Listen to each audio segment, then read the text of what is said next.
Hello everyone.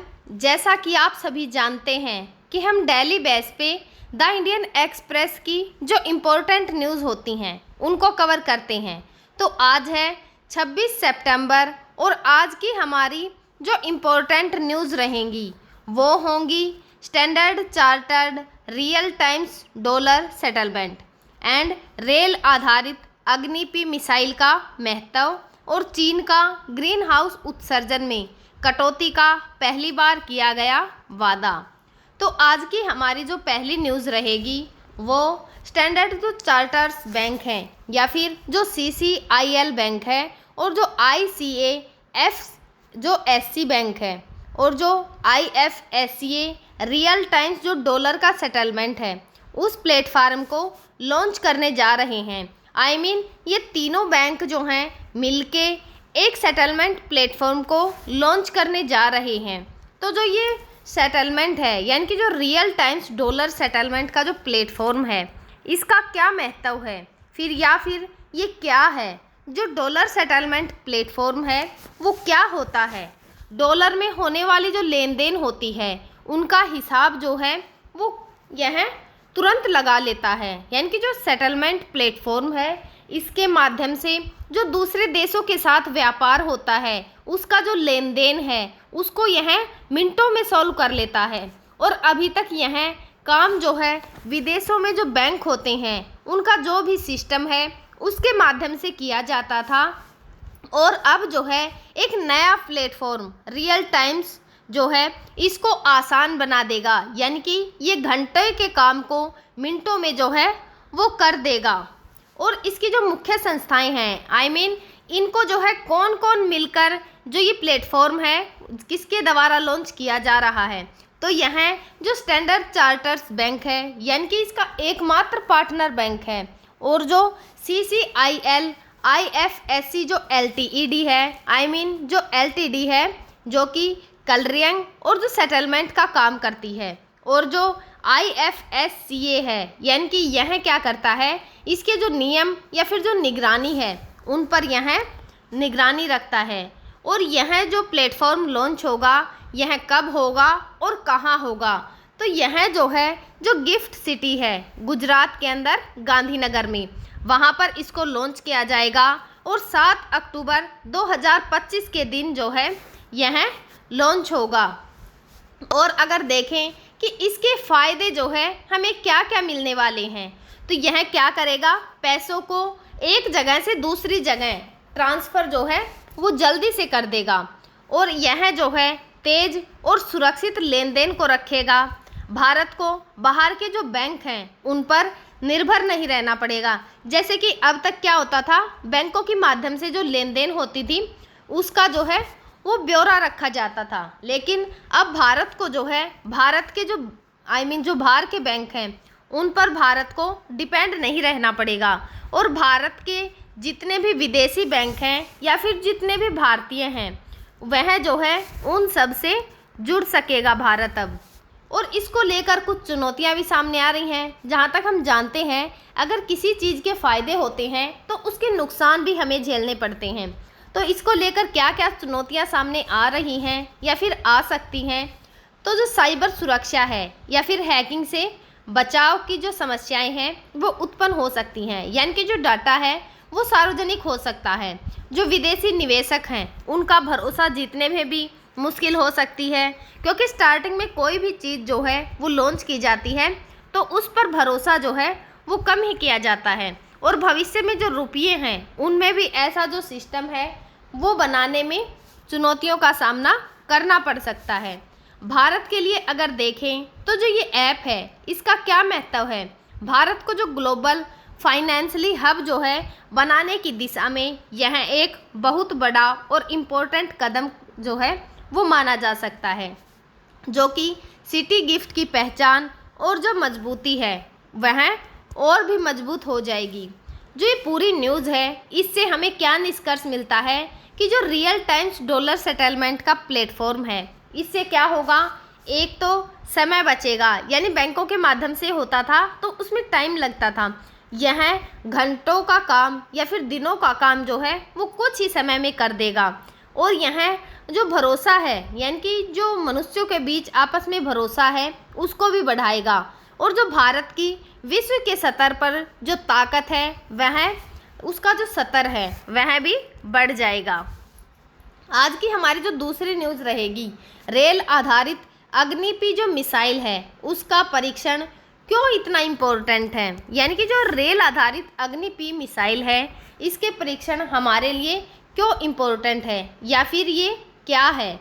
जो missile को rail launcher पर रखकर चलाना जो है, लॉन्च करने की जो क्षमता है उसका परिणाम है। यानी कि अगर किसी भी मिसाइल को जो रेल लॉन्चर है उसके द्वारा अगर चलाया जाता है तो वह जो है आसानी से लॉन्च हो जाती है, और उसकी गति भी जो है नॉर्मल जो होती है उससे कहीं अधिक होती है, और ट्रेन पे होने के कारण ही जो है ज़्यादा इसकी गतिशीलता पाई जाती है।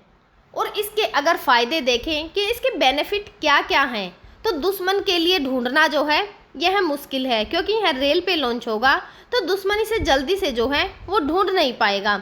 इसके सर्वे की जो एबिलिटी है वो कम हो जाएगी।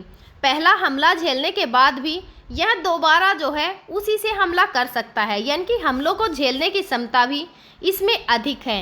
यह सेकंड स्ट्राइक होती है वह भी कर सकता है, और अलग अलग जगह से इसको ऑपरेट किया जा सकता है, क्योंकि यह इसको जो है इसको कहीं पर भी जो है वो लॉन्च किया जा सकता है। यह ऐसा नहीं है कि यह एक जगह पर जो है वो सेटल हो गया, बल्कि इसे जो है एक जगह से नहीं बल्कि कई जगह से लॉन्च किया जा सकता है। इसको लेकर क्या क्या चुनौतियां सामने आ सकती हैं, तो जो रेल ट्रैक है और जो सुरक्षा है, यह क्या होगा, सिर्फ जो रेल की पटरियां हैं उन पर निर्भर रहेगा, और जो लॉजिस्टिक और जो निगरानी है उसकी ज़रूरत भी इसे पड़ने वाली है।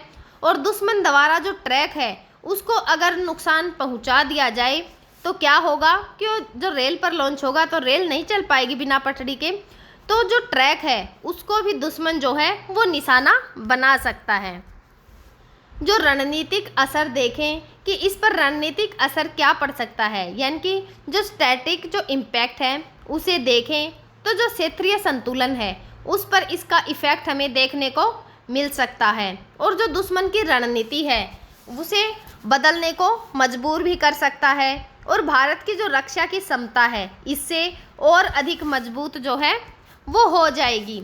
जो पूरी न्यूज़ है इससे हमें क्या निचोड़ मिलता है कि जो रेल आधारित अग्निपी का परीक्षण है भारत की सुरक्षा और जो रणनीति है उनको नई ताकत प्रदान करता है, और इसके साथ ही जो सुरक्षा है और जो संसाधन है उनके प्रबंधन भी बहुत ही ज़रूरी हैं। आज की हमारी जो लास्ट न्यूज़ रहेगी, पहली बार चीन ने कहा कि वह ग्रीन हाउस गैस का जो उत्सर्जन है उसमें कटौती करेगा। आज तक जो है चीन ने जो ग्रीन हाउस गैस का उत्सर्जन है उसको चरम सीमा पर पहुंचाने के बारे में ही कहा है, लेकिन ऐसा पहली बार हुआ है कि उसने इसे संतुलन करने के बारे में कहा है। 24 सितंबर 2025 को जो संयुक्त राष्ट्र यूएन है उसके जलवायु शिखर सम्मेलन में चीन के जो राष्ट्रपति हैं शी जिनपिंग, उन्होंने पहली बार अपने देश के जो ग्रीन हाउस गैस का उत्सर्जन है उसमें वास्तविक कटौती का विस्तृत जो लक्ष्य है उसको घोषित किया है। और यह जो है जो अमेरिका के राष्ट्रपति डोनाल्ड ट्रंप हैं उनके साथ समझौता करने के बाद जो खबर है वो सामने आई है। तो इस न्यूज़ की जो पृष्ठभूमि है वो क्या है, चीन जो है वो दुनिया का सबसे बड़ा ग्रीन हाउस गैस को उत्सर्जन करने वाला देश है। यानी कि अब तक चीन जो है वह जो है ग्रीन हाउस जो गैसें होती हैं उनके बारे में नहीं सोचता था कि इससे कितना प्रदूषण होता है।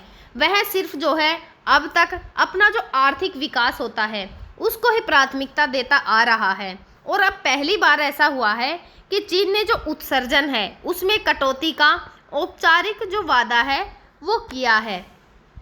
चीन ने क्या वादा किया है कि 2030 तक जो उत्सर्जन है उसको अपनी चरम सीमा पर जो पीक पर है वहाँ पर पहुँचाएगा, और पीक पर पहुँचाने के बाद 2060 तक चीन जो है कार्बन का जो न्यूट्रल है वह बनेगा। यानी कि जो ग्रीन हाउस गैसें होती हैं उन्हें को जो है कम करने की कोशिश करेगा, उनका उत्सर्जन कम करने की कोशिश करेगा।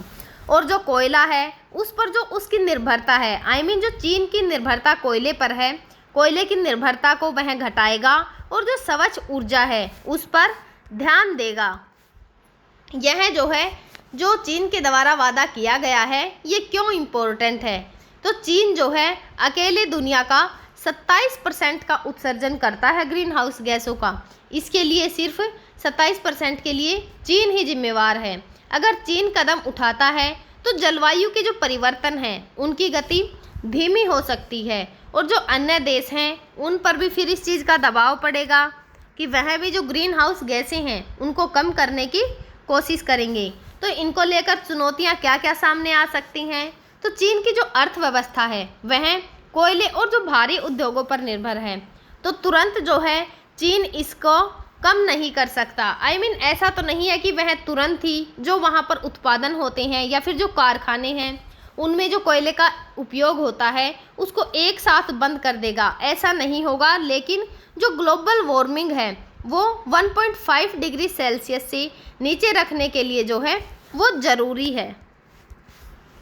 जो ये न्यूज़ है इससे हमें क्या निष्कर्ष देखने को मिलता है कि चीन ने जो है पहली बार वादा किया है कि वह केवल विकास ही नहीं करेगा बल्कि जो पर्यावरण है उसको भी संतुलित करने का प्रयास करेगा, बल्कि जो प्रकृति है और जो भविष्य की पीढ़ियां हैं उनके बारे में भी जो है वह सोचेगा।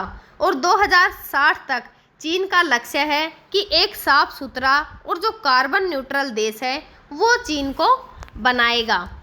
हम जो है आगे भी आप सभी के साथ इसी प्रकार से जो करंट की इम्पोर्टेंट न्यूज़ होंगी उनको शेयर करते रहेंगे। तब तक आप पढ़ते रहिए, खुश रहिए। Thank you.